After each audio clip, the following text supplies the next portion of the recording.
자, 우리 다 같이 우리 말씀을 봅니다. 창세기 27장 1절부터 4절까지의 말씀 같이 한번 천천히 봉독하도록 하겠습니다. 창세기 27장 1절부터 4절까지의 말씀, 우리 자막을 보시면서요 한번 천천히 봉독합니다. 어떤 내용이 들어가 있는지 같이 시작. 이삭이 나이가 많아 눈이 어두워 잘 보지 못하더니 맏아들 에서를 불러 이르되 내 아들아 하매 그가 이르되 내가 여기 있나이다 하니 이삭이 이르되 내가 이제 늙어 어느 날 죽을는지 알지 못하니 그런즉 내 기구를 곧 화살통과 활을 가지고 들에 가서 나를 위하여 사냥하여 내가 즐기는 별미를 만들어 내게로 가져와서 먹게 하여 내가 죽기 전에 내 마음껏 내게 축복하게 하라. 아멘. 아멘. 예, 오늘은 축복이라는 내용을 가지고 축복의 본질에 대해서 한번 다뤄봤으면 좋겠습니다. 제가 정신없이 얘기하다가 인사하는 것도, 서로 마음을 나누는 것도 좀 잊어버렸네요. 그래서 같이 한번 이렇게 인사했으면 좋겠습니다. 축복 가득하세요. 한번 서로 바라보시면서 축복 가득하십시오. 네, 축복 가득하십시오. 네, 축복이라 그러면 또 좀 마음에 안 와닿을 때가 있죠. 그래서 보시면서 대박 치세요. 한번 이렇게 같이 한번 인사 좀 나누시죠. 대박 나세요. 한번. 네. 예, 대박 그러니까 조금 이제 비그리스도인인 것처럼 느껴져서 조금 껄끄럽죠. 그렇지만 우리가 축복의 본질만 정확하게 깨달으면 대박 나도 괜찮습니다. 대박 나도 그것이 우리에게 실족하게 되는 일이 벌어지지 않을 것이기 때문에 우리가 본질만 정확하게 깨닫고 나가면 될 것이라고 생각됩니다. 그런데 본질을 깨닫지 못하면 저런 제목이 되어버립니다. 축복의 통로가 뭐가 된다고요? 저주의 통로가 되는 안타까운 일이 벌어질 수가 있습니다. 그래서 축복을 받되 축복의 본질을 정확하게 깨닫고 축복을 받는 삶이 이루어지는 것이 아마 우리의 축복 중에 축복이 아닌가라는 생각이 듭니다. 자, 축복하게 되면 우리의 마음속에 벌써 설레이는 마음이, 기대되는 마음이 가득 들어 차는데요. 그래서 미국에 이런 교회가 한 교회가 있었습니다. 뉴캐롤라이나 주에 있는 사우스 캐롤라이나 주에 있는 한 교회인데요, 뉴스프링 교회라는 교회가 있습니다. 근데 2016년에요 어떤 캠페인을 벌였냐면요, 90일 11조 캠페인, 90일 11조 챌린지라는 캠페인을 벌였습니다. 90일 11조 챌린지인데요, 이 교회는 작은 교회가 아닙니다. 거의 3만 명 정도 모이는 아주 대형 교회고요, 미국에서도 5손가락 안에 드는 그 정도의 정말 어마어마한 교회입니다. 그런데 그 교회에서 90일 11조 챌린지 캠페인을 벌였는데 그 내용은 뭐냐면요, 말라기 3장 10절의 내용, 3장 10절, 요 만군의 여호와가 이르노라 너희가 온전한 11조를 내 집에 들여서 내 집에 양식이 있게 하라. 그리하면 내가 너희들에게 축복을 쌓을 것이 없도록 부어주는지 부어주지 않는지 나를 시험해보라. 이게 말라기서 3장 10절이거든요. 이 내용을 가지고 그래 한번 이 교회에서 해보자라고 해가지고요, 뭐라고 했냐면요, 90일 동안 11조를 한번 내보라. 그리고 하나님께서 얼마나 축복을 쏟아부어주는지 보라. 그리고 90일 뒤에 축복이 쏟아져 들어오지 않으면 100% 환불해 줄 것이라. 그게 이 교회의 슬로건이었습니다. 그게 좋으시죠? 네, 손해볼 게 없어요. 90일 동안 챌린지를 하는데요, 11조로 챌린지를 하는데 일단 돈을 내고 그 다음에 90일 안에 축복이 쏟아져 들어오면 그걸로 만족하고, 만약에 쏟아져 들어오지 않으면 100% 환불해 주겠다. 돈 놓고 돈 먹기잖아요. 얼마나 좋아요. 그렇잖아요. 그리고 만약에 돈을 냈는데 11조를 냈는데 이게 축복이 11조 이상으로 들어오면 대박 난 거잖아요. 그럼 됐고, 그 다음에 혹시 이렇게 대박을 치지 못해서 11조만큼 안 들어오면 어떻게 하는 거예요? 이제 환불을 해준다고 하니까 손해볼 게 아무것도 없는 거예요. 교회도 손해볼 것이 없고 성도들도 손해볼 것이 없고, 2016년에 그런 이제 11조 챌린지를 했습니다. 2014년에도 했었어요. 2014년에 해가지고 톡톡한 재미를 봤습니다. 왜 이렇게 자주 하는지 모르겠지만 아마 제 생각에는 대형 교회다 보니까 계속 넓히다 보니까 빚이 좀 많지 않았을까라는 생각을 해봅니다. 그런 생각을 해보는데 어쨌든 2014년에 그렇게 해가지고요 1600명의 성도들이 참여를 했다고 합니다. 그리고 얼마 정도의 액수가 거둬졌다고 얘기하냐면요, 거의 6천만 불의 돈이 거쳤다고 합니다. 6천만 불이면요 우리 돈으로요 720억의 돈입니다. 어마어마하죠. 2014년에 720억의 돈이 들어왔으니 2년 뒤에 하고 싶겠어요? 안 하고 싶겠어요? 또 하고 싶은 거죠. 저도 한번 해볼까라는 유혹 속에 빠지기도 하는데, 우리 남살교회 성도님들은 너무도 이렇게 말씀에 반듯하게 서 있었어요. 제가 만약에 그거 하자고 하면요 저 쫓겨날 겁니다. 당장 자리 빼라고, 책상 빼라고 할 겁니다. 그런 점에서 저는 시도도 하지 않을 거니까 염려 마시고요. 어쨌든 그 교회가 그렇게 해서 2014년에 그렇게 성과를 얻었고, 그 다음에 또 2016년에 또 한다고 해서 아마 기사에 났던 적이 있었습니다. 이것처럼 사람들이, 저는 이 내용 속에서 뭘 느끼냐면요, 사람들이 얼마나 축복받기를 원하는지, 그 간절함이 이 안에 들어가 있다는 걸 봅니다. 누구를 시험해서까지라도 축복을 얻고 싶어 한다는 얘기냐면요, 하나님을 시험해서까지라도 내가 원하는 걸 얻고 싶어하는 그런 욕망이 가득 들어차 있는 게 인간의 삶의 모습이라는 겁니다. 그래서 혹시 우리가 신앙생활을 해나가는 것도 혹시 나에게 더 큰 것을 주시지 않으실까라는 그런 생각을 가지고 해나간다면요, 바로 그런 교회의 모습이 될 수도 있고요, 야곱의 모습이 될 수 있다는 겁니다. 지금 겉으로 껍데기만 바라보고, 축복의 껍데기만 바라보고요, 그걸 추구하면서 어떻게든지 빼앗아서라도, 탈취해서라도 내 것으로 만들려고 하는 그 야곱의 모습 속에 우리의 모습이 투영되어 있지는 않은지, 그걸 한번 살펴보는 것이 야곱의 이야기의 핵심적인 목표입니다. 그리고 변해가야 되겠죠. 변해가는 모습들이 무엇인가도 우리가 분명히 살펴가야 될 필요가 있을 거고요. 그런 점에서 지금 우리의 신앙을 다시 한번 점검해 보기 위해서 야곱의 이야기는 상당히 좋은 모습을 보여주고 있습니다. 잘못된 모습부터 시작해서 변해가는 모습들이 그 안에 다 들어가 있거든요. 그런 점에서 지금 우리도 신앙의 본질이 무엇인지, 내가 지금 추구하는 본질이 무엇인지, 정말 축복을 누리고 싶어서 이러는 건지, 내 자녀들이 대박나고 축복을 받고 그래서 성공하길 바라는 것이 우리의 삶의 중심에 자리 잡고 있는 것인지, 그런 것들을 한번 돌아보면서 우리가 정말 어디를 바라보며 본질이 무엇인지, 그것을 바라봐야 될 것이 무엇인지 한번 살펴봐야 될 필요가 있을 것 같습니다. 자, 요한계시록은요, 성경의 맨 마지막 책이거든요. 그런데 요한계시록에 유독 복이라는 단어가 나오는데요, 몇 번 나올까요? 자, 요한계시록은 어떤 숫자가 가장 많이 등장하는 책일까요? 7이라는 숫자가 가장 많이 등장합니다. 왜 그럴까요? 이제 완성을 해야 되기 때문에 그렇습니다.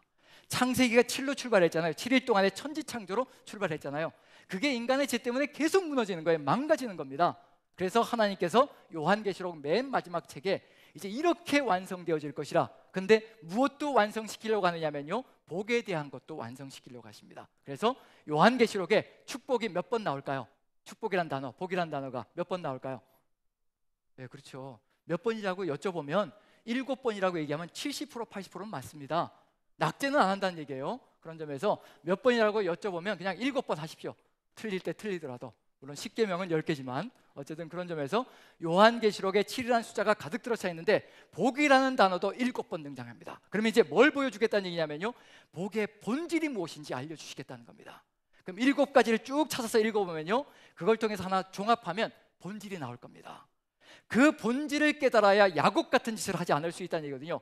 그걸 모르기 때문에, 몰랐기 때문에, 그래서 자꾸 현상을 따라서, 본질이 아닌 비본질을 따라서 자꾸 추구하게 되고요, 그리고 사람들과의 관계가 파괴되는 안타까운 역사가 펼쳐지는 겁니다. 우리의 모습 속에도 그런 모습이 있을 수 있거든요. 그래서 요한계시록에 7가지 복을 한번 봅니다. 복을 보면서요, 혹시 여러분들이 7가지를 보시면서 다 읽은 다음에 본질이 뭡니다 라고 얘기하면 제가 여기 서 있을 필요가 있을까요, 없을까요? 없다고요? 그러면 또 곤란하죠. 예, 알더라도 대답하지 않으셔도 되고요, 대답하면 곤란합니다. 내려가야 되니까. 어쨌든 7가지를 보시고 한번 본질이 무엇인지 한번 찾아가 보십시다. 자, 요한계시록 도표를 한번 봅니다. 예, 도표를 보기 전에 이걸 먼저 봐야 되겠네요. 야곱이 왜 이런 일을 벌이고 있는지, 야곱이 이 길로 가고 있는 것이 무엇인지, 잘못 보고 있다는 거, 하지만 본질을 찾아가야 된다는 거. 자, 이 야곱의 이야기 속에 지금 우리가 읽은 27장인데요, 그런데 야곱이 왜 축복을 탈취하려고 하는가? 장자권을 먼저 탈취하잖아요. 근데 장자권을 탈취하는 이유는 뭐냐면 그 장자권 속에 들어가 있는 뭔가가 있기 때문에, 장자권이 목적이 아니라 그 장자권에 포함되어 있는 한 가지를 추구하기 위해서, 찾기 위해서 그렇게 찾아가고 있는 중입니다. 그래서 테두리를 보면요, 구조를 보면 먼저 창세기 25장 27절부터 34절까지 보면요, 야곱이 에서를 속여서 장자권을 탈취하는 이야기가 등장합니다. 그리고 A- 창세기 27장은요, 야곱이 아버지 이삭을 속여서 에서의 축복을 탈취하는 이야기가 들어가 있습니다. 그런데 의도적으로 가운데 중심에 뭘 집어넣냐면요, 이삭과 리브가가 누리는 축복의 이야기가 가득 들어차 있습니다. 그래서 창세기 26장은요, 축복의 이야기입니다. 그 내용만 읽어보면 하나님께서 우리에게 주시고자 하시는 축복이 바로 이런 거구나, 이런 대단한 축복이 기다리고 있구나. 그런데 껍질만 보면 문제가 생기는 겁니다. 현상만 보면 이제 빼앗아서라도 갖고 싶다는 마음이 들거든요. 하지만 축복의 본질이 뭔지 정확하게 깨달으면 이제 그때부터는 태도가 달라질 수가 있습니다. 야곱의 변화는 바로 그런 것이 이루어져야 된다는 얘기가 된 거죠. 야곱이 왜 그렇게도 축복을 탈취하려고 할까? 이삭과 리브가 부모님이 살아가는 그 삶의 모습을 보며 부모님이 누리는 그 축복의 놀라운 일들을 보며 저건 내가 평생에 누려야 되겠다, 저건 빼앗아서라도 내가 가져서 평생에 누려야 되겠다, 그런 간절한 소망이 생기는 겁니다. 껍질을 보는 거죠. 우리도 역시 마찬가지죠. 세상 사람들이 살아가는 방식을 보면서 얼마나 부러워질 때가 많습니까? 나도 저거 가지면, 나도 이것 이루어내면, 내 자식도 저걸 이루어내면 얼마나 이 세상에서 편안하게 떵떵거리며 안전하게 안정적으로 살아갈까? 코로나가 10년이 되든 20년이 되든 전염병이 온 세상을 뒤덮어서 다 망하게 되든 내 자식한테 나한테 이것이 가득 쌓여 있으면, 뭐만 가득 쌓여 있으면요? 금덩어리만 가득 쌓여 있으면 이제 안전하게 안전자산을 가지고 살아갈 수 있을 것이라 그런 마음이 들잖아요. 이런 것들이 껍질이고 축복의 현상이라는 얘기거든요. 본질을 보지 못하면 그런 것들을 붙들고 씨름하게 되거든요. 내가 금덩어리 다 모아놓으면 다른 사람도 갖고 싶어서 어쩌든지 나를 헐뜯어서라도 그것을 빼앗아 가려고 안간힘을 쓸 거거든요. 그런 일들이 벌어지는 것이 세상 속에서 벌어진다면 이제 본질을 찾아가는 것이 무엇인가 한번 살펴봐야 될 필요가 있을 것 같습니다. 이제 야곱의 이야기를 봤다면요, 이제 본질, 요한계시록 속에서 7가지의 복을 보면서 본질이 무엇인가 한번 살펴봅니다. 도표를 한번 보시죠. 자, 요한계시록 1번부터 7번까지 있는데요, 7번이 나옵니다. 복에 대한 이야기가. 자, 첫 번째, 계시록 1장 3절. 자, 맨 뒤에 보이시나요? 다 보이시나요? 맨 뒤에요? 네, 안 보이시면 빨리 앞으로 나오셔도 됩니다. 빈자리들이 곳곳에 있으니까요. 자, 그럼 보이시면 같이 읽습니다. 계시록 1장 3절 같이 읽습니다. 시작. 이 예언의 말씀을 읽는 자와 듣는 자와 그 가운데 기록한 것을 지키는 자는 복이 있나니 때가 가까움이라. 자, 뭐가 복이 있다고 얘기하나요? 뭐가 축복이라고 얘기하나요? 그렇죠. 말씀을 읽는 자와 그 가운데 기록한 것을 지키는 자는, 듣는 자, 지키는 자는 복이 있다. 시작부터 원하는 건 아니죠. 뭔가 대박 쳐야 되는데, 뭔가 큰 뭐 이런 물질적인 것들이 쏟아져 들어와야 되는데 시작부터 달갑지 않습니다. 자, 두 번째를 봅니다. 두 번째. 자, 14장 13절입니다. 같이 시작. 또 내가 들으니 하늘에서 음성이 나서 이르되 기록하라. 지금 이후로 주 안에서 죽는 자들은 복이 있도다. 아니, 살자고 하는 짓인데, 그잖아요. 복을 누리는 게 살자고 그러는 거잖아요. 이 땅에서 더 잘 살자고, 더 떵떵거리고 큰 소리 치면서 좀 살자고 하는 짓인데 죽는 게 복이라고 얘기합니다. 그런데 중요한 건 누구 안에서요? 주 안에서 죽는 자들은 복이 있다. 계시록 16장 15절 같이 한번 읽어봅니다. 같이 시작. 보라, 내가 도둑같이 오리니 누구든지 깨어 자기 옷을 지켜 벌거벗고 다니지 아니하며 자기의 부끄러움을 보이지 아니하는 자는 복이 있도다. 깨끗하게 입어서 이게 도대체 무슨 옷을 입는 것인지 그런 것 한번 다 연결고리가 만들어지겠죠. 자, 그 다음에 계시록 19장 9절 같이 읽습니다. 시작. 말하기를 기록하라. 어린 양의 혼인잔치에 청함을 받은 사람은 복이 있도다. 어린 양의 혼인잔치가 어떤 잔치인가요? 종말의 때 어디에 들어가는 잔치인가요? 천국의 영생을 누리는 잔치입니다. 그 다음에 계시록 20장 6절입니다. 같이 읽습니다. 시작. 이 첫째 부활에 참여하는 자들은 복이 있고 거룩하도다. 둘째 사망이 그들을 다스리는 권세가 없고. 첫째 부활, 거기에 참여하면 둘째 사망이 없다고 얘기합니다. 그 다음에 계시록 22장 7절 다시 한 번 더 같이 시작.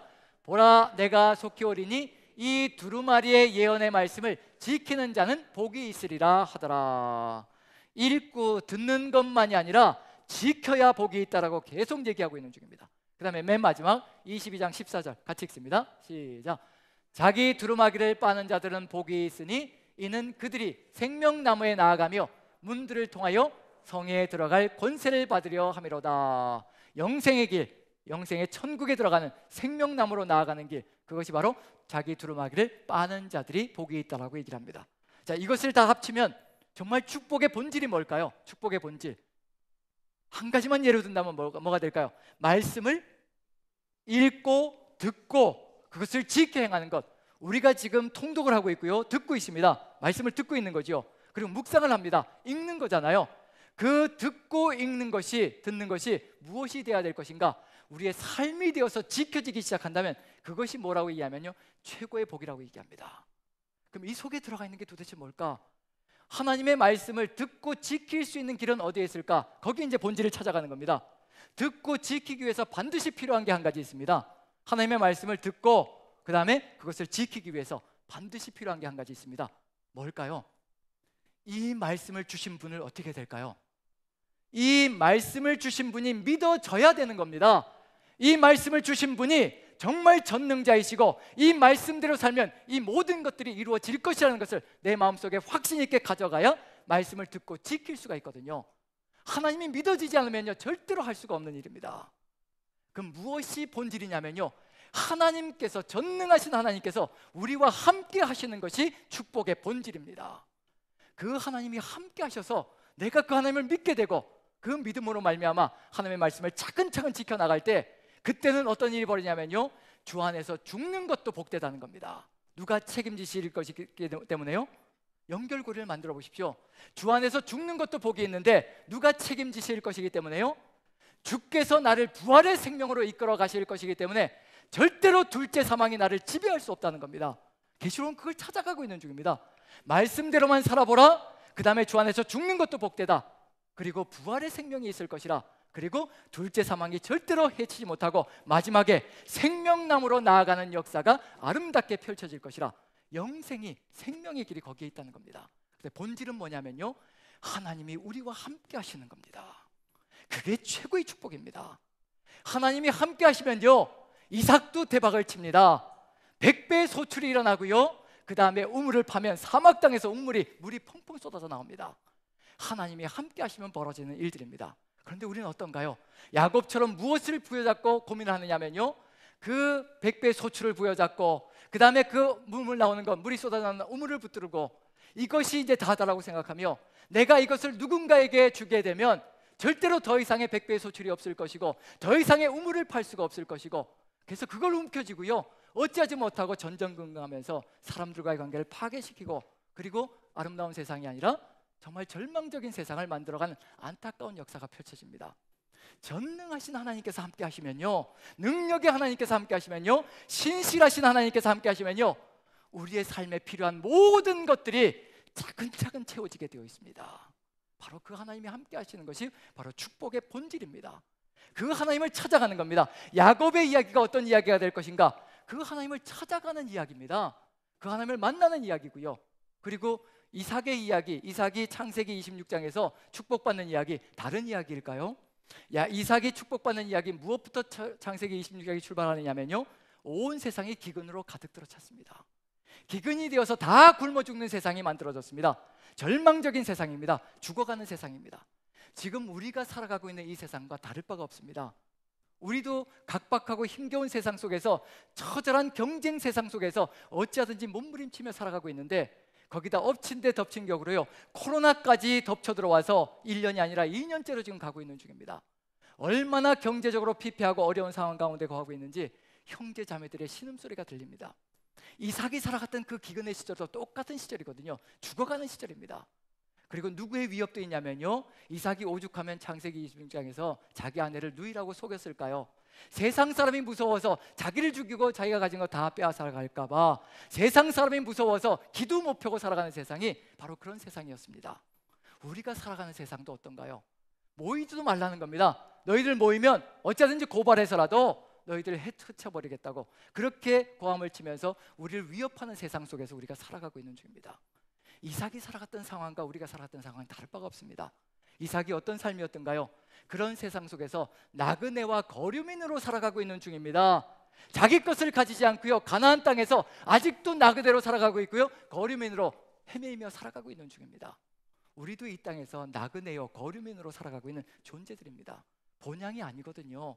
본향이 아니니까 여기 터잡고 살려고 안간힘을 쓰지 마시란 얘기입니다. 우리는 이 땅에서 떠나갈 존재들입니다. 그러니 떠나가기 쉽게 준비하는 것이 가장 좋습니다. 나그네는 가벼울수록 좋습니다. 제자는 가벼울수록 좋습니다. 그래서 지팡이 두 보로 또 갖지 말고 전대도 갖지 말고, 왜냐하면 나그네로 옮겨가야 되거든요. 누구와 함께요? 하나님과 함께 옮겨갈 것이기 때문에 걱정 말라는 겁니다. 전대가 없어도 책임지실 것이고 먹을 것이 없어도 다 먹게 해줄 테니까 아무 염려하지 말고 나만 믿고 가자는 겁니다. 그게 바로 그리스도인의 삶이고 바로 우리가 살아가야 될 삶의 여정이거든요.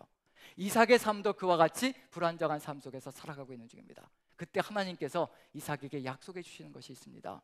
내가 너에게 기근에 먹을 것을 주겠다. 그 다음에 이방인들을 다 없애버리겠다. 그런 약속 주시지 않으십니다.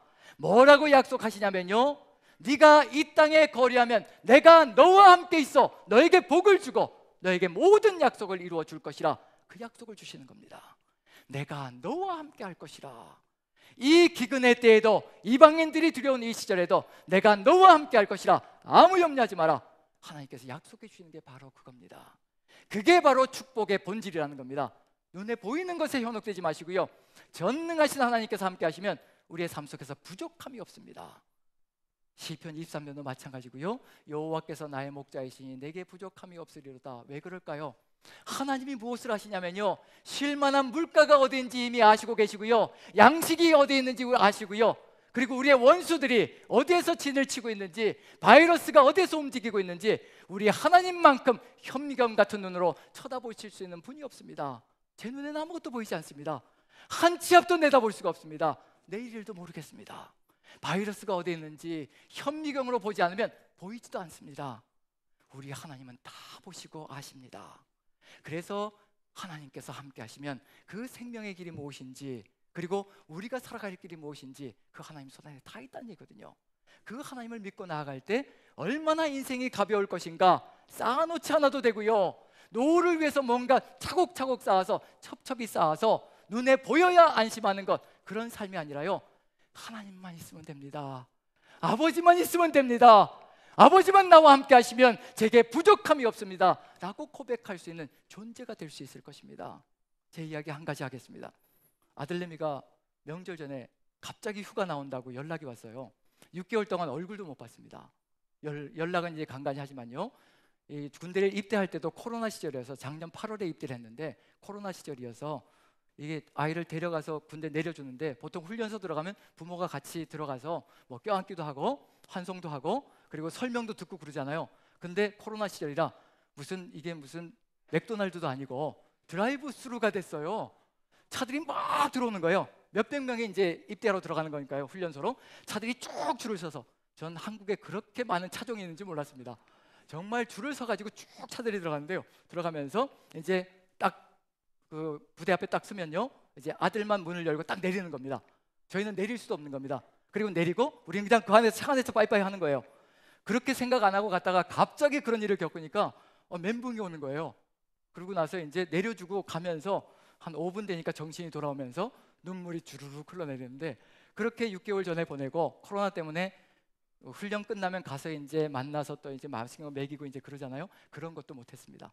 찾아올 수도 없고요, 이게 면회도 못하고요. 그리고 나서 이제 며칠 전에 갑자기 전혀 상상도 못했는데 휴가를 나온다는 거예요. 얼마나 반가운지요. 막 입이 저절로 그냥 이렇게 올라간다 그럴까요? 예, 그래서 목회자 회의할 때 제가 좀 아들 휴가 나온다고 좋아했더니 목사님이 기분이 너무 좋다고 오늘, 목사님들끼리 그런 얘기도 했었는데, 어쨌든 휴가를 나온다고 하니까 이제 그때부터 무슨 일이 벌어질까요? 아내하고 저하고 리스트를 만들고 있는 겁니다. 자식이 얘기한 적도 없습니다. 리스트를 만들고 있는 거예요. 자식이 나오기도 전에 미리 리스트를 만드는 거예요. 며칠 날은 뭐 먹고 뭐 먹고 뭐 먹고 해가지고 쫙 적는 겁니다. 오는 날 그날 딱 역전해서 떨어지면요, 데리고 가서 맛있는 곳에 가서 이거 먹고, 그 다음에 가는 날 내일 가거든요. 내일도 가기 전에 점심을 또 어디 가서, 이게 메이커를 얘기하면 안 되니까 끝에만 베개 가가지고, 베개 가서 이제 또 맛있는 거 먹여서, 이제 왜냐하면 몇 개월간은 또 못 먹을 테니까 이제 그렇게 또 계획을 세우고 있습니다. 리스트를 쫙 만들어서 매일매일 뭐 먹고 싶냐, 뭐 먹고 싶냐, 그리고 또 리스트에 없는 것들은 또 찾아가서 또 먹고. 이게 아버지의 마음이라는 것을 제가 깨달았습니다. 제가 자식을 키우면서요, 자식을 보면서 하늘 아버지가 이와 같지 않을까. 육신의 아버지 이렇게 모자라고 부족하고 그리고 미력한 인생도 이렇게 자식을 위해서 이렇게 미리미리 준비하면서 어찌하든지 좋은 곳으로 채워주려고 안간힘을 써대는데, 우리 하늘 아버지는 어떠실까? 제가 아버지의 심정이 느껴지는 겁니다. 우리가 간구하기도 전에 우리에게 있어야 할 것을 미리 다 아시고 리스트를 만들어 놓고, 나만 믿고 따라와라, 먼저 그의 나라와 그의 의만 구해봐라, 이 모든 것은 너에게 줄 것이라 리스트가 만들어져 있습니다. 우리가 그 리스트에 있는 것을 누리기 위해서라면요, 먼저 그의 나라와 그의 의를 구하는 본질을 찾아가는 삶이 먼저 이루어져야 되는 겁니다. 그게 이루어질 때 하나님께서 만들어 놓은 리스트는요, 우리의 삶이 될 겁니다. 우리의 삶이 이루어지면서요 아름답고 축복이 가득 찬, 그리고 아무하고도 다투지 않을 겁니다. 싸우지 않을 겁니다. 그런 길을 걸어가는 것이 하나님께서 우리에게 보여주고자 하는 삶의 길이고 축복의 본질이라는 얘기거든요. 그래서 이제 야곱이 걸어가는 길을 천천히 살펴보면서요 우리도 걸어가야 될 길입니다. 우리 안에 지금 가지고 있는 마음이 어떤 마음인지, 정말 지금이라도 뭔가 긁어서 내 안전을 보장받고 싶은 마음이 있다면요 그게 바로 야곱의 마음과 똑같은 마음입니다. 하지만 야곱이 한순간에 변하지 않습니다. 20년의 세월을 통해서 하나님께서 어떻게 변화시켜 갈 것인가, 본질을 찾아가게 만드실 겁니다. 본질을 찾아야 달라지거든요. 우리도 역시 마찬가지입니다. 현상에 눈이 어두워지면요 끊임없이 사람들과 부딪히며 아름답지 못한 세상을 만들어 갈 거거든요. 하지만 본질을 찾으면, 축복의 본질을 찾으면요 우리는 달라집니다. 야곱의 이야기도 이와 같은 길로 걸어갈 겁니다. 그래서 마지막에 야곱이 이제 20년 전에 이 모든 여정을 끝내고 어떤 고백이 쏟아져 나올까, 여기까지 가게 만드시는 것이 하나님의 목표 속에 들어가 있습니다. 그러면 달라질 겁니다. 바단 아람에서도 견디지 못해서 라반 외삼촌 것도 다 탈취하듯이 이렇게 훔쳐가지고 도망가듯이 야반도주를 하는 거죠. 그런데 라반도 가만히 있을 사람이 아니죠. 라반도 쫓아오는 거죠. 쫓아와가지고 결국은 만났습니다. 그럼 이제 어떤 일이 벌어질까요? 자기 걸 다 훔쳐간 것처럼 느껴지니까 라반이 어떻게 하면 될까요? 장정들을 다 이끌고 왔으니까 그냥 그 자리에서 그냥 요절을 내버리면 되는 거죠. 그런데 하나님께서 지키십니다. 그때 야곱의 입술에서 쏟아나오는 고백이 뭔지, 그 고백 속에 어떤 표현이 들어가 있는지, 그게 본질이거든요. 그걸 찾은 겁니다. 같이 한번 읽어봅니다. 먼저 31장 42절 같이 읽습니다. 같이 시작. 우리 아버지의 하나님 아브라함의 하나님 곧 이삭에 경외하는 이가 나와 함께 계시지 아니하셨더라면 외삼촌께서 이제 나를 빈손으로 돌려보내셨으리다마는 하나님이 내 고난과 내 손의 수고를 보시고 어젯밤에 외삼촌을 책망하셨나이다. 하나님에 대해서 어떻게 고백하고 있나요? 그 전까지 하나님을 몰랐을 때는요 남의 것을 훔치고 탈취하고 도망다니는 삶이었는데 20년의 세월이 흘러간 다음에 우리 아버지의 하나님 아브라함의 하나님 곧 이삭이 경외하는 이가 나와 함께 계시지 아니하셨더라면, 누가 함께 하신다는 걸 깨달았다는 얘기인가요? 하나님께서 함께 하신다는 것을 20년 전의 여정을 통해서 드디어 깨달은 겁니다. 그래서 누구와의 화해가 일어나냐면요 라반과의 화해가 일어나는 겁니다. 하나님이 함께 하신다는 걸 깨닫지 못하면요 우리는 끊임없이 세상 속에서 싸울 겁니다. 쟁취하려고 애를 쓸 겁니다. 그리고 끊임없이 다툼이 벌어질 겁니다. 하지만 하나님이 함께 하실 때 이 모든 축복들이 가득 찬다는 것을 믿고 확신하기 시작하면요 누구에게 맡기기 시작하면 하나님께 맡깁니다. 그래서 회복의 역사가 펼쳐집니다. 이제 라반과 회복이 이루어졌다면 한 사람, 무서워 떨던 사람, 그래서 돌아가는 것도 두려워했던 사람 누구인가요? 에서와 또 화해를 해야 되잖아요. 에서를 만나기 전에 이런 고백이 쏟아져 나옵니다. 한번 읽어보죠. 32장 10절입니다. 같이 시작. 나는 주께서 주의 종에게 베푸신 모든 은총과 모든 진실하심을 조금도 감당할 수 없사오나 내가 이 지팡이만 가지고 이 요단을 건넜더니 지금은 두 때나 이루었나이다. 두 때나 이루어진 것이 눈에 보이는 것이 아니라 하나님의 은총이 얼마나 큰 것인지, 진실하심이 얼마나 위대한 것인지 그 고백을 하고 있는 중입니다. 하나님의 은총과 진실하심이 함께하면 얼마든지 두 때를 이룰 수 있다는 거, 이제는 어떤 사람이 되어가고 있는 중이냐면요 이제 훔친 것은 언제든지 돌려줄 준비가 되어 있는 사람이 되었다는 겁니다. 누구를 만났기 때문에요? 함께 하시는 하나님이 있고 그 하나님은 은총이 가득 차고 계시고 진실하신 하나님이라는 거. 은총은 은혜, 헤세드라는 단어거든요. 하나님의 자비하심, 극진한 사랑, 끊임없는 사랑, 끝없는 사랑. 신약 성경으로 얘기하면 아가페와 같은 단어가 히브리어의 헤세드라는 단어입니다. 그게 하나님의 사랑이거든요. 그 하나님의 사랑을 체험하고 나니까 그 사랑이 무엇인지 깨달은 겁니다. 진실하심이라는 걸 깨달았습니다. 진실은 뭘까요? 변함이 없으신 겁니다.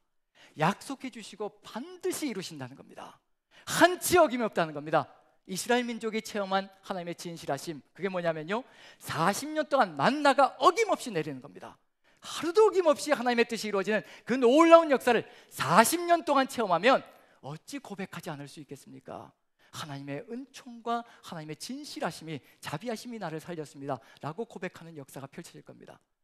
이 야곱이 바로 그와 같은 하나님을 만나고 그리고 에서와도 화해하는 역사가 펼쳐지는 겁니다. 하나님을 만나고 나니까 에서를 만났을 때 뭐라고 고백할까요? 그렇게 무서워하고 두려워했던 형 에서의 얼굴을 보았는데 야곱이 뭐라고 고백할까요?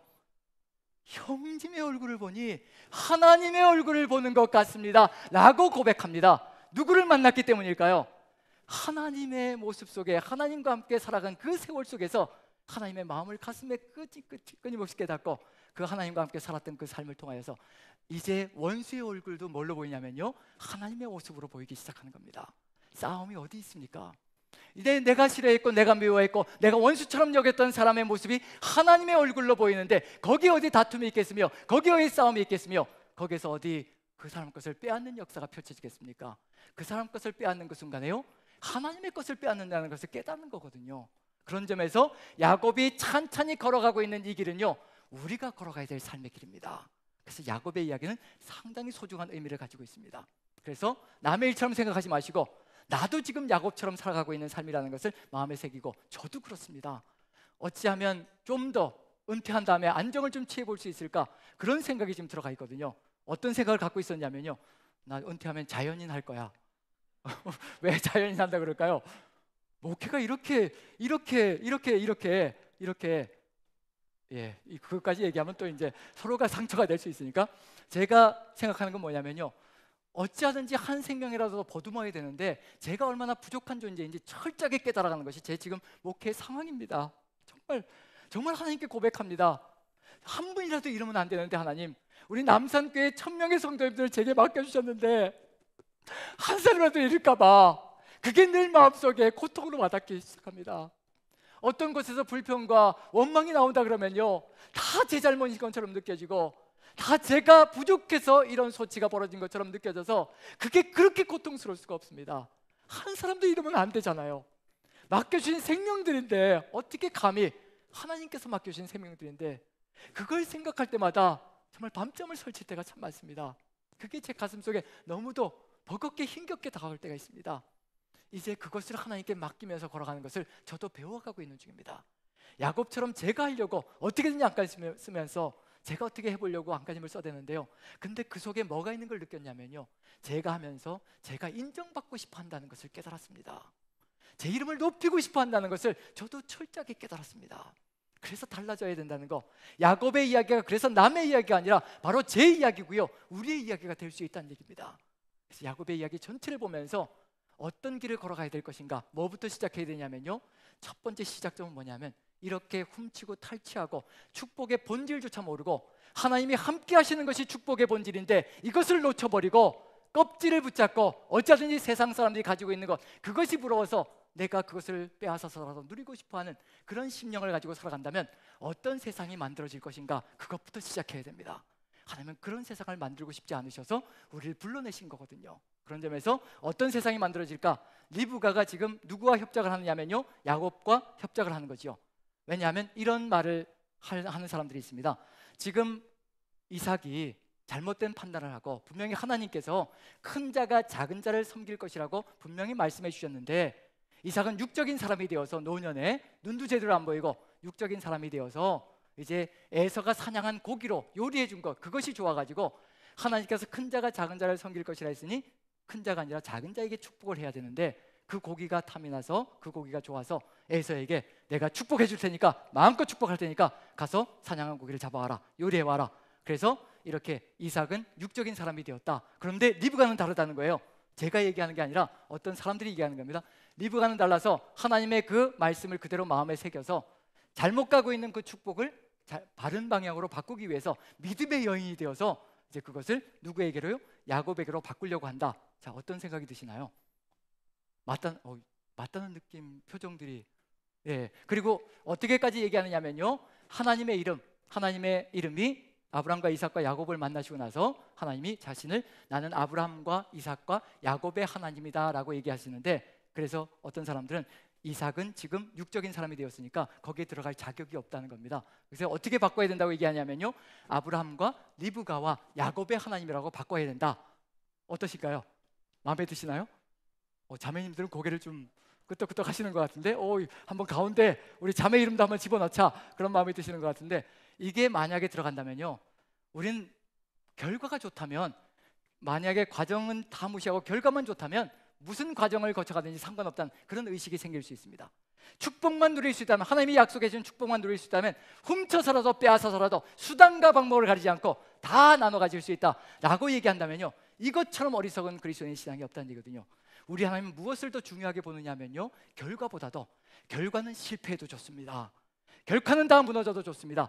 세상 속에서 십자가 지고 완전히 지리멸멸 아무것도 가진 것이 없어도 상관없습니다. 과정이 하나님의 뜻 가운데 걸어간다면요, 우리 하나님은 우리를 절대로 놓지 않으실 겁니다. 철저하게 보호하시고 이끌어 가실 것이라는 얘기거든요. 그런데 지금 과정이 잘못되고 있는 중입니다. 세상의 방식으로 하고 있는 중이거든요. 이럴 때 어떤 역사가 펼쳐지는가 분명히 봐야 될 필요가 있습니다. 그래서 리브가가 말하는 것을 도표로 보여드릴 테니까요, 어디가 생각나시는지 그걸 보시는 겁니다. 그러면 또 어쩌면 인간의 삶은 이렇게도 반복이 끊임없이 벌어지고 있는 중인가. 그래서 성경을 읽으면서 그런 반복이 벌어지지 않게 만들어가는 것이 우리의 삶이 되어야 될 겁니다. 자, 한번 도표를 봅니다. 도표를 보면서 한번 읽어보죠. 자, 창세기 27장 8절부터 10절까지 세 군데를 보는데요, 읽으시면서 어디가 생각나시는지 한번 찬찬히 보시고 결론을 얘기해 주십시오. 같이 읽습니다. 27장 8절부터 10절까지요. 같이 시작. 그런즉 내 아들아, 내 말을 따라 내가 내게 명하는 대로 염소떼에 가서 거기서 좋은 염소 새끼 2마리를 내게로 가져오면 내가 그것으로 내 아버지를 위하여 그가 즐기시는 별미를 만들리니 내가 그것을 내 아버지께 가져다 드려서 그가 죽기 전에 내게 축복하기 위하여 잡수시게 하라. 그리고 두 번째요, 27장 13, 14절 같이 읽습니다. 시작. 어머니가 그에게 이르되 내 아들아, 내 말만 따르고 가서 가져오라. 그 다음에 세 번째입니다. 15절부터 17절, 26절 같이 읽습니다. 시작. 리브가가 집안 자기에게 있는 그의 맏아들 에서의 좋은 의복을 가져다가 그의 작은 아들 야곱에게 입히고 또 염소 새끼의 가죽을 그의 손과 목에 매끈매끈한 곳에 입히고 자기가 만든 별미와 떡을 자기 아들 야곱의 손에 주니 야곱이 그에게로 가져가매 그가 먹고. 제가 중요한 단어만 읽어보겠습니다. 파란 글씨들. 내 말을 따라 내가 내게 명령하는 대로 가져다가 잡수시게 하라. 내 말만 따르고 가져다가 주니 그가 먹고. 자, 어디가 생각나시나요? 아담과 하가 그 얘기 똑같이 들어가 있는 겁니다. 인간이 자신의 주권을 가지고 하나님의 뜻을 저버리고요, 자신의 생각과 뜻을 가지고 자신의 계획을 가지고 움직이는 그 순간에 선악과가 또다시 인간 삶에 침투해 들어오기 시작합니다. 그리고 인간 삶이 무너져 내리기 시작한다는 얘기거든요. 하나님의 주권이 사라지는 그 순간에, 사람의 주권이 살아나는 그 순간에요, 하나님의 뜻은 사라집니다. 그리고 아무리 좋은 말을 갖다 붙여도요, 그건 야망의 실현일 뿐입니다. 내 야망을 실현하는 것이거든요. 정말 하나님의 뜻을 따라가는 사람은요, 조급해하지 않습니다. 그리고 답답해하지 않습니다. 초조해하지 않습니다. 누가 이루어 가실 것이기 때문에요, 하나님께서 이루시고 하나님께서 성취하실 것이기 때문에 누구에게 맡기는 건가요? 하나님께 맡기고 오늘 하루를 최선을 다하여 하나님과 함께 동행하는 삶을 살아가는 겁니다. 그게 바로 하나님을 믿고 하나님을 신뢰하는 사람의, 함께하는 사람의 삶의 모습입니다. 그런데 내가 나서서 한다는 건 무슨 얘기인가요? 누구의 뜻을 이루고 싶다는 얘기인가요? 내 뜻을 이루고 싶다는 겁니다. 빨리 보고 싶다는 얘기입니다. 빨리 결과를 보아서 내가 칭찬받고 싶고, 내가 영광받고 싶고, 내가 높아지고 싶고, 내가 모든 것의 주인이 되고 싶은 간절한 소망이 인간에게 있다는 얘기거든요. 지금 그 일이 벌어지고 있는 중입니다. 인간이 나서서 인간이 주권자가 되기 시작하면요, 또다시 거기에 선악과가 움직이기 시작합니다. 어디로 돌아가는 건가요? 아브라함과 이삭의 삶이 순종의 삶을 통해서 이걸 바꿔놓은 거예요. 바꿔놓은 겁니다. 그런데 또다시 한순간에 거기로 돌아가려고 하는 안타까운 역사가 펼쳐지고 있는 중입니다. 이런 역사를 바라보시며 우리 하나님의 마음이 얼마나 아프실까. 지금 우리도 그와 같은 삶을 살아갈 때가 참 많습니다. 하나님의 뜻을 받들어 걸어간다면 정말 아름다운 믿음의 세상이 아름답게 활짝활짝 열려갈 터인데 우리가 기다리지 못할 때가 있습니다. 우리가 나설 때가 있다는 얘기거든요. 미리 나서서, 물론 결과가 빨리 나옵니다. 그게 이제 기쁜 거지요. 내가 나서고 사람들을 끌어들여서 일을 하기 시작하면요, 결과는 신속하게 나타납니다. 하지만 거기에는 수많은 부딪힘도, 그리고 수많은 상처들도 가득히 차게 된다는 것을 분명히 인지해야 될 필요가 있습니다. 그렇지만 결과가 이렇게 되었으니 괜찮지 않습니까? 절대 그렇지 않습니다. 그 결과로 인해서, 그 상처로 인해서 영생을 잃어버리는 사람들도 있을 수 있거든요. 나 때문에요, 나 때문에. 하나님은 그런 세상을 만들고 싶지 않으신 겁니다. 이제 도표를 보시면서 이것이 언제적으로 있었는지 한번 봅니다. 한번 살펴보죠. 아담과 하와 시절에도 있었고요, 아브라함과 사라에게도 있었던 적이 있습니다. 근데 그걸 신속하게 처리한 것이 아브라함과 사라의 믿음이었고요. 그 다음에 야곱과 리브가에도 있습니다. 무슨 내용이냐면 첫 번째로요, 아담과 하와입니다. 내 아내의 말을 듣고 너더러 먹지 말라 한 하나님의 말씀을 따라가야 될 사람이 아내의 말을 듣고 하나님의 명령을 어기는 겁니다. 그리고 내가 명한 명령을 어기고요, 그 다음에 여자가 실과를 따가지고 가져라는 뜻입니다. 남편에게 주매 그가 먹은지라. 그리고 나서 어떤 일이 벌어지는가? 아담과 하와가 에덴에서 추방되어집니다. 그리고 가인과 아벨과의 갈등이, 인간 사이의 갈등이 벌어지기 시작하고요, 싸움이 벌어지기 시작합니다. 아브라함과 사라의 이야기 속에서요, 사라의 말을 들었기 때문에, 하나님의 말씀이 아니라 기다리지 못하고 사라의 말을 들었습니다. 순종했다는 얘기입니다. 듣다는 단어는요. 그 다음에 애굽인 하갈을 데려다라는 그런 단어는 가져다가라는 히브리어 단어를 얘기합니다. 바로 선악과를 따서 그 가져다, 똑같은 단어를 쓰고 있는 중입니다. 그 다음에 아브라함에게 첩으로 주다. 그 다음에 그가 하갈과 동침하고, 그래서 발생되어진 이스마엘이 탄생되어져서 이스마엘이 가나안 땅에서 추방되어집니다. 그리고 누구와의 갈등이요? 이스마엘과 이삭의 갈등이 또 느껴지기 시작합니다. 사람이 나서면 이런 일이 벌어지는 거죠. 그 다음에 야곱과 리브가의 이야기, 내 말을 따라 듣고 내가 명하는 대로, 누구의 말씀을 벗어나서요? 하나님의 말씀을 제쳐두고 내가 명하는 대로 내 말을 따라서 그 다음에 의복을 가져다가 입히고 별미를 야곱의 손에 주니 그가 그것을 먹었다라고 되어 있습니다. 그리고 무슨 일이 벌어질까요? 이제 야곱이 어떻게 될까요? 당연히 가나안 땅에서 추방되어질 겁니다. 그런 일이 벌어질 겁니다. 다시 배우기 전까지는 절대로 가나안 땅에 돌아올 수가 없는 현상이 벌어질 겁니다. 그리고 에서와 야곱의 갈등이 벌어집니다. 인간이 나서게 되면 이러한 인간 세상이 만들어진다는 거 분명히 보여주고 있는 중이거든요. 자, 그럼 이제 공통점이 뭔가요? 이 세 가지 사건의 공통점 한번 찾아보시죠. 공통점 누가 나서는 거지요? 누가 나서나요? 크게요? 예. 여자가 나서는 거죠. 여기 세 번 다 그렇죠? 그러면 여자분들은 교회에서 잠잠해야 될까요? 나서야 될까요? 예. 이렇게 되면 이제 여러분들은 받아들이시는데요, 만약에 이걸 제가 청년부에 가가지고 이렇게 설교하면요, 그때부터 이제 청년들은 저를 쳐다보지 않을 겁니다. 이 꼰대라고 하면서요, 절대로 쳐다보지 않을 겁니다. 성경은 이제 하나님의 말씀이 아니라 말 그대로 이 세상의 성차별하는 책으로 아주 사람들에게 인식되어지는 역사가 펼쳐지거든요. 그래서 우리 시대는 이걸 어떻게 해석해 줘야 되냐면요, 여자로 해석하는 것이 아니라 사람으로 해석해 줘야 될 필요가 있습니다. 남자든지 여자든지 어느 누구든지 하나님의 주권을 벗어나는 그 순간에 그 장소에 선악과가 움직일 것이고요, 그 선악과로 인해서 수많은 것들이 파괴되어지는 역사가 펼쳐질 것이라는 것을 보여주고 있는 중입니다. 그리고 또 한 가지 공통점은 뭐냐면요, 기다리지 못하기 때문에 벌어지는 일들입니다. 기다리지 못한다는 건 무슨 얘기냐면요, 하나님을 믿지 못하기 때문에 벌어지는 일이라는 겁니다. 하나님이 손이 짧아서 절대로 할 수 없다, 이것만큼은 해줄 수 없다, 그래서 내가 나서야 한다, 그래서 사람들의 끈을 모아서라도, 내가 어느 사람 뒷줄에 서서라도, 사람들의 힘을 모아서라도 내가 이루어내야 된다. 그게 바로 우리 인간의 모습이란 얘기거든요. 기다리지 못하는 이유는 믿지 못하기 때문입니다. 아무리 가머니설로 포장하려고 해도요, 믿음이 없기 때문에 믿지 못하고요, 그래서 기다리지 못하고 조급하게 내가 나서는 겁니다. 여기 똑같은 현상들이 그대로 들어가 있거든요. 믿지 못하고 기다리지 못하고 에서에게 축복해버리면 자기에게 돌아올 것이 없을 것 같은 그 불안감. 하나님이 하시는 일은요, 에서에게 축복이 쏟아져 들어가도요, 나에게 주실 것은 반드시 하나님께서 나에게 주신다는 겁니다. 그 하나님을 믿으면 세상은 달라지는 거고요, 그리고 싸움은 절대로 벌어지지 않을 겁니다. 이런 세상을 만들어가고 있는데 선악과가 벌어지면요, 또다시 벌어지는 일이 있습니다. 하나님께서 그래서 이런 일을 벌이지 말라고 야곱의 이야기를 통해서 우리를 가르쳐 가시는 겁니다. 어떤 세상이 만들어질까요? 이제 한번 읽어보시면요, 사라졌던 단어가 또 나타납니다. 에덴 동산에서 이런 일이 벌어져 가지고 나타났던 단어가 아브라함과 이삭이 순종의 모습을 보임으로 말미암아 그 단어가 사라졌는데, 또다시 이런 에덴 동산의 사건이 또 벌어지니까 또 그 단어가 나타나는 겁니다. 이것처럼 안타까운 일이 어디 있을 것인가? 하나님은 절대로 그런 세상을 기대한 바가 없습니다. 한번 말씀을 읽으면서요, 여러분들이 단어를 찾아보시기 바랍니다. 이 단어가 나타납니다. 같이 한번 읽어봅니다. 27장 11절부터 13절까지 같이 시작.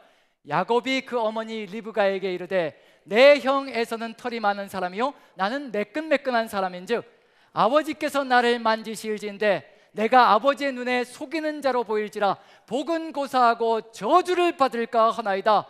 어머니가 그에게 이르되 내 아들아 너의 저주는 내게로 돌리리니 내 말만 따르고 가서 가져오라. 어떤 단어가 나타나나요? 저주라는 단어가 아브람과 이삭의 이야기 속에서는요 전혀 나타나지 않았습니다. 순종의 삶으로 하나님의 뜻을 받들어서 걸어가는 그 삶의 여정 속에서는요 저주스러웠던 모든 것들이 축복으로 다 뒤바뀌었습니다. 그런데 또다시 에덴 동산으로 선악과가 또다시 나타나니까요 또 어떤 단어가 인간 삶을 또 지배하려고 하느냐면요 저주라는 단어가 또다시 인간 삶에 파고들기 시작하는 겁니다. 서로 간에 해코지하고 미워하고 질투하고 시기하면서 서로 치고받고 싸우되는 이 저주스러운 인생이, 저주스러운 삶이 또 인간 사회에 파고들어오기 시작하는 겁니다. 이걸 막아내시려고, 이걸 끊어내시려고 우리를 부르셔서 하나님의 뜻을 받들어가는 존재로 세워가시는데, 우리가 우리의 욕심을 따라, 우리의 뜻을 따라, 우리의 계획을 따라 움직이기 시작한다면요 거기에 우리가 버려야 할 선악과가 그대로 움직이고 있고 결국은 저주스러운 세상이 만들어진다는 얘기입니다. 우리 안에 다툼이 있나요? 우리 안에 서로 간에 분열이 있습니까? 바로 이와 같은 길들을 통해서 우리 안에 벌어지고 있는 일들입니다. 축복의 주체, 본질이 누구이신가? 하나님이 우리와 함께 하시면요 우리는 달라집니다. 무엇으로 보이냐면요 원수도 하나님의 얼굴로 보이는 것이 하나님이 함께 하실 때 벌어지는 일들입니다. 우리에게 하나님이 함께 하신다면요 우리도 그렇게 변해가는 겁니다. 그런데 우리가 지금 원수의 얼굴이, 나와 다투었고 나에게 상처 준 사람의 얼굴이 하나님의 얼굴로 보이지 않는다면 우리는 아직도 야곱과 같은 심령으로 아직 걸어가야 될 길이 많이 있다는 것을 깨달아야 될 필요가 있습니다. 32장, 33장까지 야곱과 함께 천천히 하나님이 야곱을 다루시는 그 과정들을 우리도 같이 걸어간다면요 우리도 야곱이 이스라엘이 되었듯이, 야곱이라는 사기꾼이 이스라엘이라는 하나님의 이름이 들어간 존재가 되었듯이 우리도 역시 마찬가지로 우리의 이름 속에, 우리의 삶 속에 하나님이 주인이 되는 역사가 펼쳐질 것이라는 것을 마음에 새기고요 축복의 껍질을 붙들지 마시고 그 껍질 같은 것들은요 물질은요 그리고 성공은요 그리고 대박 나는 건요 전능하신 하나님께서 우리와 함께 하시면요 언제든지 우리에게 주실 수 있는 것들입니다. 축복의 본질인 하나님을 붙드시고 그 하나님과 함께 평생을 승리하시며 나아가시는 여러분들 모두가 되시기를 간절히 축원드립니다. 기도하겠습니다. 사랑의 하나님, 우리 하나님께서 함께하여 주시옵소서. 우리가 하나님을 보지 못할 때가 참으로 많습니다. 우리네 보이는 것들 밖에는 추구하지 못하는 어리석은 인생임을 아버지 고백합니다. 눈을 열어 보게 하여 주시옵소서. 귀를 열어 듣게 도와주시옵소서. 모든 감각기관을 다 여시어서 아버지를 느끼게 도와주시옵소서. 그래야 우리가 이 세상 속에서 선악과 붙들고 만지작거리며 살아가는 것이 아니라 오직 아버지의 뜻을 받들어서 이 세상을 축복의 세상으로, 아름다운 평화의 세상으로 만들어 갈 수 있을 줄로 믿고 확신합니다. 주께서 함께하여 주시고 함께 하시는 주심을 보게 도와주시옵소서.